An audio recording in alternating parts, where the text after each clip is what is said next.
program ended here in North Brevard. And at that time, it was probably a good idea, but now it seems like, from the eyes of the public, it seems like that all the buddies and the pals are getting together and they're just scratching each other's backs, using taxpayer dollars to fund special projects. Welcome to Brevard News, your home for real news in Brevard County. Be sure to like, share, and subscribe to our podcast. Our guest for today is Trenton Mansfield, a citizen advocate from Titusville, who is concerned about NBEDZ. And you may have not heard about what that is, but we'll talk about it. On this week's show, we're going to talk about Biden dropping out. He's gone. The ongoing firefighter negotiations. Sarah Stoeckel on tape, questioning liberty. And NBEDZ. Are small businesses benefiting from NBEDZ in Titusville? We come also to our quote of the week, and it's from C.S. Lewis. And he says this: of all tyrannies, a tyranny sincerely exercised for the good of its victims may be the most oppressive. Isn't that the case all of the time when people are really saying that we're doing what's in your best interest, this is for you? Those are the most oppressive tyrannies, and it always turns out that way. Our bad ordinance of the week, and this is from the city of Titusville, building permits and inspections. Guess what? It shall be unlawful for any person to construct, alter, repair, remove, or demolish, or to commence the construction, alteration, repair, removal, or demolition of a building, swimming pool, or structure in the city without first obtaining a formal permit from the building official. So that means on your own property, you can't tear down anything unless you get it from Father Titusville. And there you have that. This week's topics, we want to look at the fact, first of all, NBEDZ. Small businesses, are they benefiting from NBEDZ? Now, tell us, first of all, Katie, what is NBEDZ? So NBEDZ is the North Brevard Economic Development Zone, and it's a special district, and they do have taxing power. It was established back in 2011 when the space industry was suffering, and North Brevard was hit with such horrible devastation. And personally, I believe that back then, this had a real purpose. We needed some kind of mechanism to keep North Brevard going, to make sure that we were bringing jobs into the area that was outside of the Space Center, so that people could survive up here. But here we are in 2024, and what it's turned into is almost like a you pat my back, I pat your back slush fund. And it's said that. Right. And I've gone around as I've been campaigning to different businesses, and different businesses in Titusville have been telling me that they don't get any benefits to this, even though they have to pay into it. And that's not right. We should not, the people who are leading NBEDZ shouldn't just be handing out money to people that benefit them. It should be fair, the way that the money is distributed. Right. You were at the city of Titusville, and you questioned the city council about when is this going to end. We just saw the video.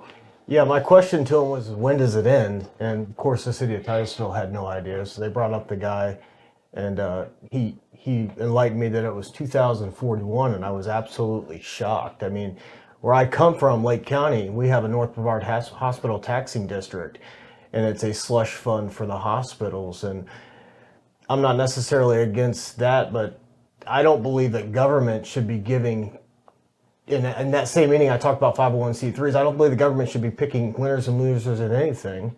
And I just think that the government should do government things and allow the winners and losers. It's the same thing that happened in 2008 with banking and automobile industry. They picked winners and losers, and I don't think that that should be the right thing to do. And what happens is you get people on the board, and their buddies get scratched and other people's get left out, and I just think that's wrong. So we've talked to certain businesses who are saying that they are not benefiting at all from this. I mean, in fact, they've said a lot of other things, but you've peered into it, Stell, and what did you see on the numbers as you've looked at some of the information that you saw?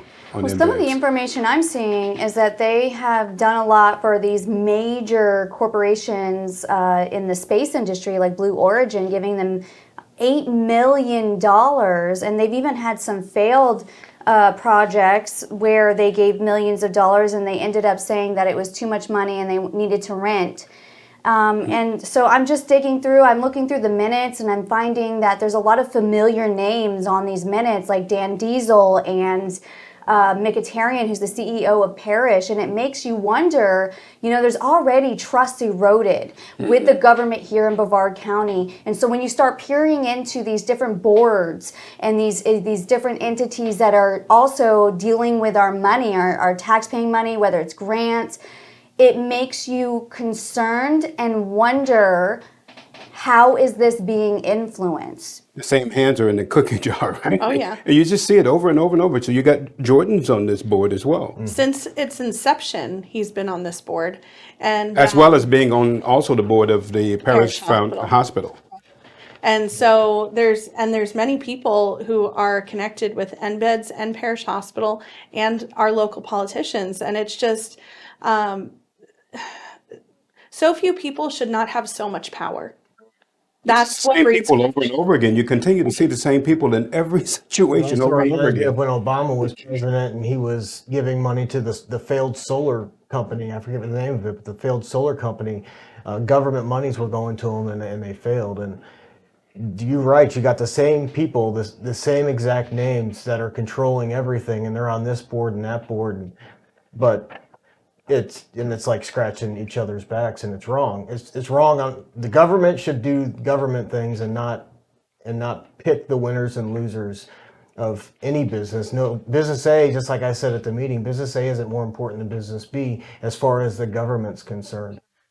And you've seen, and I've talked to several prospective business owners who tried to start businesses in Titusville, and the regulation, they say, is just overwhelming. That it's cost inefficient to even start a business because of what they're asking companies to do. There was a guy who was trying to open up a coffee shop, and the amount of regulations he had to go through just made it cost inefficient to be able to do it. I mean, have you guys seen that? Oh yeah, I mean, you have on the board of NBEDZ, Honeycutt, the president of Honeycutt and Associates. I mean, they work hand in hand with the city of Titusville, and here he is on the NBEDZ board. And if you look at the financials with some of the people that are running for office right now, I mean, they're giving $1,000 donations to a lot of these people, and it's like, it just is stinky. It sounds bad. I mean, and you just consistently see this, right, Trent? Yeah, I've been doing politics for 15 years or so, and Titusville is pretty bad when it comes to stuff like this, and it's the same things over and over again. And I really hope citizens start to wake up and follow the money. I mean, I know that's, common knowledge, but follow the money and find out where it's coming from and where it's going. And it just seems like it's a big circle. The same people are donating to the same things, and when you pull the financial records. And I've posted about this, and I know Stell's posted about this, and a lot of people are waking up, and a lot of people are requesting the records. And this year, I've seen more people come together than I've ever seen in politics, and they're really starting to wake up. And it's not that it's easy to get the records, because it's not in the city of Titusville, but people are sharing them like wildfire, and it's like grass when it catches on fire. If you don't put it out, it gets bigger and bigger and bigger, and that's exactly what I think is going on right now. And you're beginning to see a lot of that. So, Stella, I'm going to give you the last word. What should we do here? What can citizens do to change this particular issue?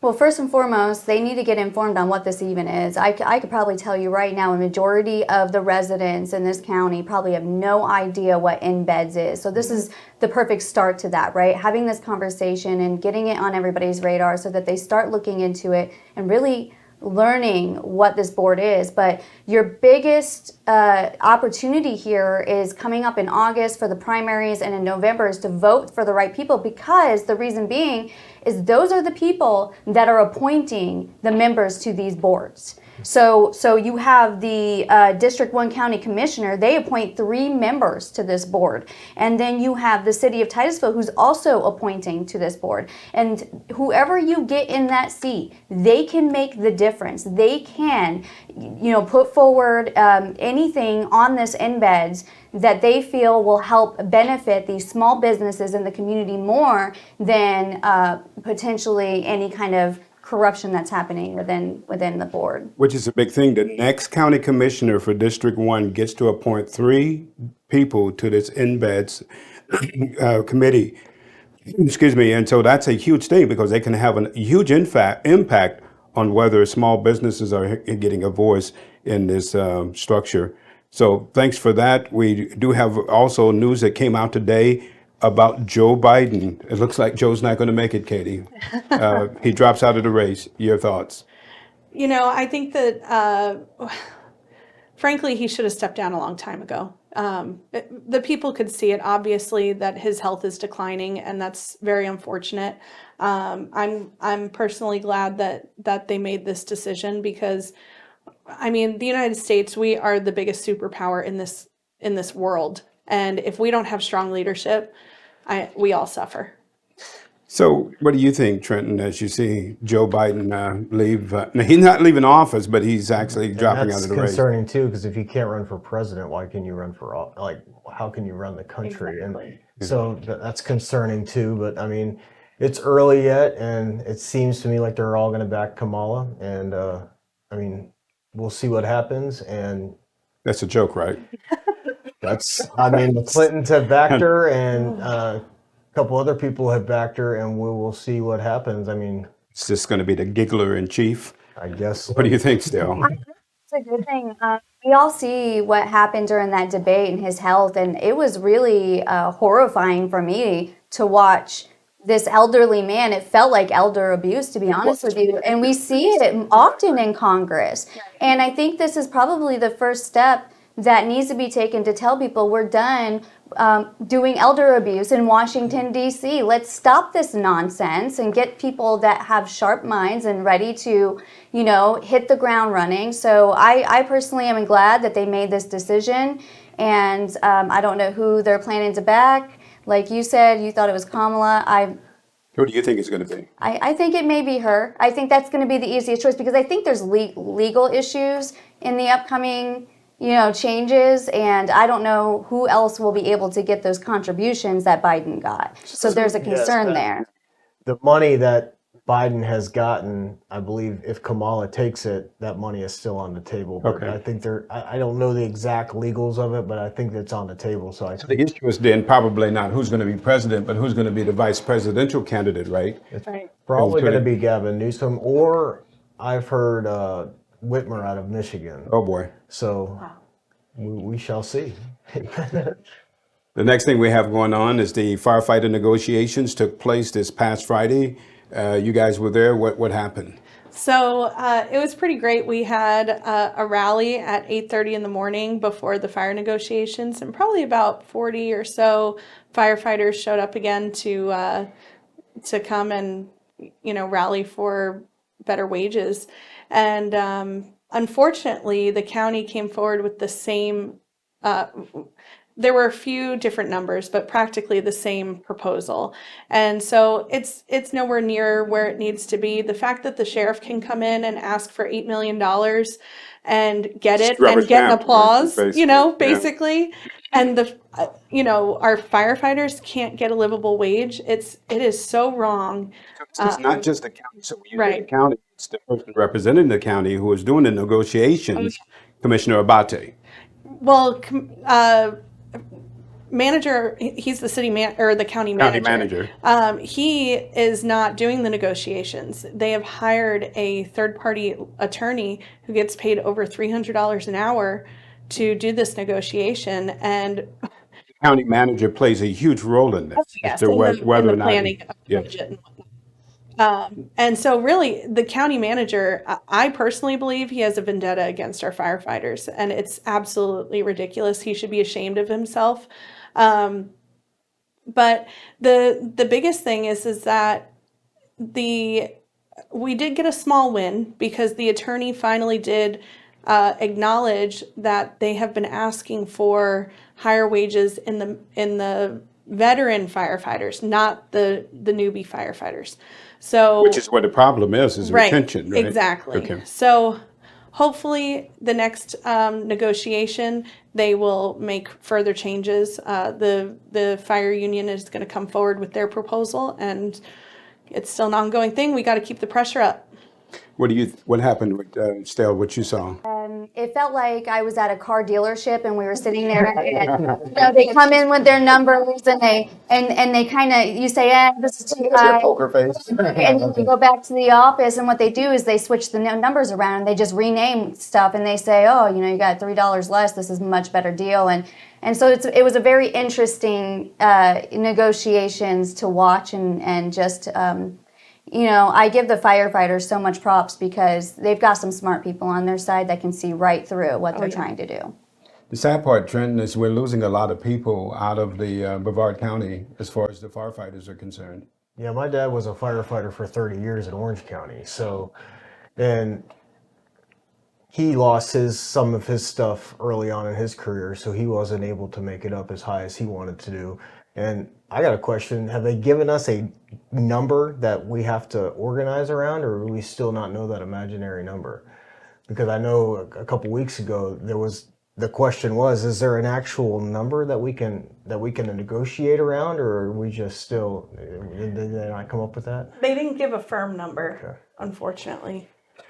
And which is really sad because the fire union gave their proposal to them in January, and the budget workshop was in February. So there's no reason why the county manager couldn't have come up with something different, and they're getting the leftovers. That's what's happening here. Okay, I'll tell you what you can do. You can call the county manager, Abate, look his phone number up. He really affects what's going on here, and tell this guy to change his direction and give the firefighters what they need, or we're going to be in serious trouble in Brevard County. Last thing we want to talk about, Sarah Stoeckel. She is caught on tape saying, did mention we have the right to life, liberty, and the pursuit of happiness.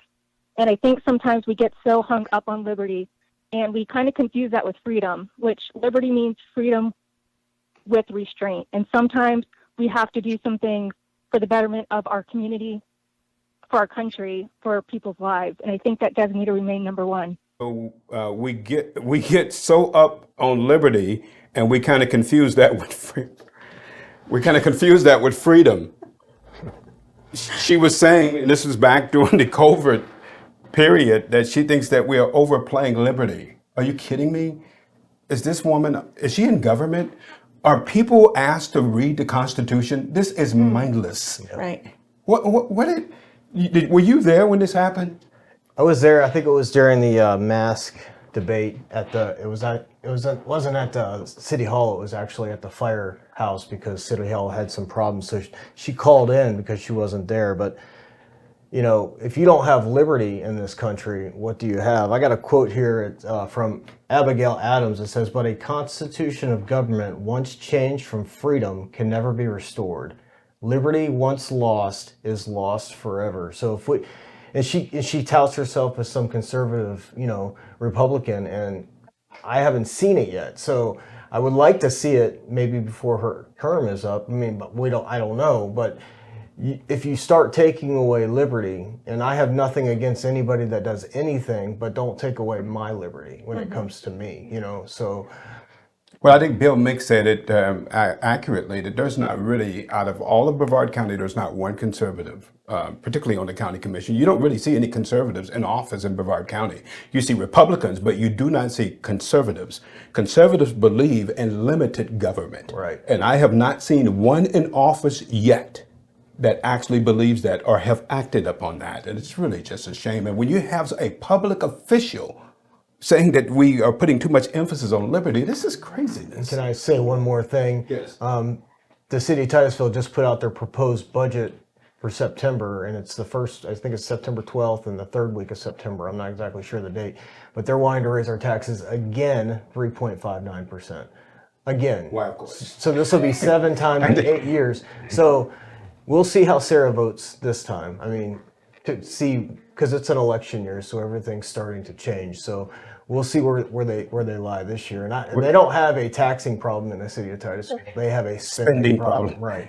That's the thing, you know, I mean, my two of my opponents, they were on the city of Titusville council all those years raising taxes. What do people think that's going to happen when either one of them, if they move to the county?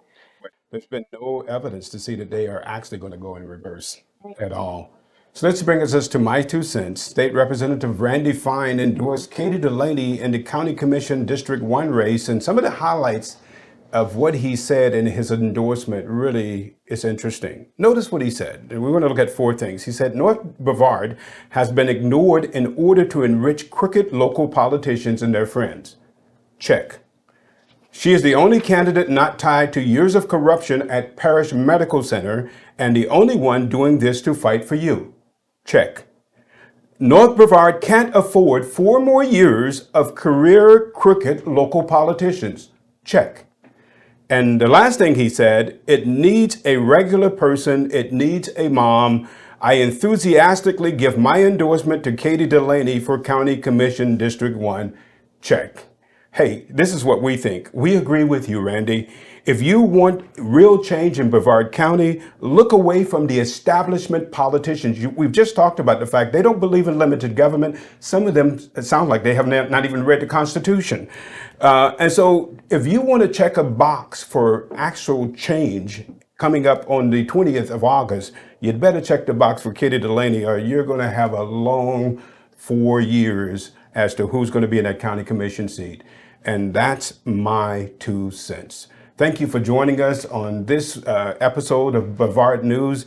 You make sure that you like, share, and subscribe to our podcast, and we'll see you again next week. You have a wonderful week.